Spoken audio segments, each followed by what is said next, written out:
Rewire is the first neobank for migrants worldwide. Guy Kashtan from Rewire in a lightning talk on financial inclusion.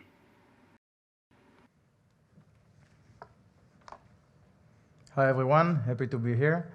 I can hardly remember the last time I went out of Israel, so really exciting. First of all, my name is Guy Kashtan. I'm the co-founder and CEO of Rewire. Rewire is providing financial services to migrants across the UK, the European Union, and Israel. Today, we serve a customer base of roughly 500,000 customers, 500,000 migrants, and we process roughly $1 billion every year. But I'm not here to talk only about Rewire. I'd like to raise the idea of a double bottom line and how companies can change the world. And my first question is, what type of organizations make an impact? And usually the immediate answer would be NGOs, but what about the private sectors? What is the social responsibility of companies in the world? And how do these two different seemingly ideas work together? So I'd like to raise the idea of a double bottom line, a concept developed by Jed Emerson at Harvard Business School. A double bottom line seeks to extend the conventional bottom line by adding a second bottom line that measures the positive social impact that a company has on the world.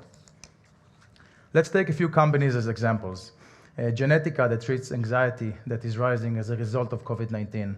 Testmaster Education, that makes education accessible around the world. And Microgen Biotech, that is reducing heavy metal in crops. These are private sector companies with social responsibility. Specifically, these are also winners of the extreme tech competition that is inspired by the UN Sustainable Development Goals. These are businesses where the business success also correlates one-to-one with positive social impact. So how do double bottom line companies come to life? And how do I know if my company is obliged to this concept? Let's talk a bit about Rewire. But first, let me introduce you to Karen. Karen has migrated to Germany from the Philippines, leaving her family behind in order to work, save money, and create a better future for herself and her family. Moving to a new country is always challenging. Everything is new and difficult, and especially the financial administration. As a migrant, Karen faces unique challenges. She has cultural integration challenges. She doesn't necessarily speak the language in the new country. She has financial assets, liabilities, and obligations in more than one country, where she's living right now and back home as well, which forces her to use between 3 to 4 different financial institutions for her overall basic financial needs. If you think about it, Karen has to manage an account in Germany, an account back home. She pays bills in both of these countries. She's paying for insurance and health insurance for her family, and much more. And she has to do it all alone, away from her family. Sounds nearly impossible. Like Karen, there are 270 million migrants around the world. If you think about it, this is the population size of the UK, France, Italy, and Germany all together. Globalization trends show that, relatively speaking, of course, the migrant population is growing faster than the world's population, which means that relatively every year there are more migrants than new babies coming to the world. Including migrants in financial systems reduces inequality. 270 million people are often unseen, even though they play a critical role in economies. In their home countries, they drive, in many cases, 10 to 30% of their country's GDP. And in the host countries like Germany, the UK, and Israel, they play a crucial role in the economy by fulfilling important positions in nursing, agriculture, IT, construction, and more. And despite that, there are still no dedicated cross-border financial solutions for migrants, except, of course, for money transfer. This leads to frustration, overspending of funds, and leaves the individual with much fewer options. Migrants, at the end of the day, want the same as everyone else. The difference is that they have obligations in more than one country and many more challenges. Karen, for example, pays rent in Germany. But what she's really dreaming of is growing old alongside her family in the Philippines, in a house that she owns, mainly focusing on her children's health and education. So how can we help Karen? We are doing it by providing accessible financial services and financial literacy. We are creating a one-stop shop for Karen and other people in her situation. A technological platform that makes cross-border financial services accessible in her native language 7 days a week.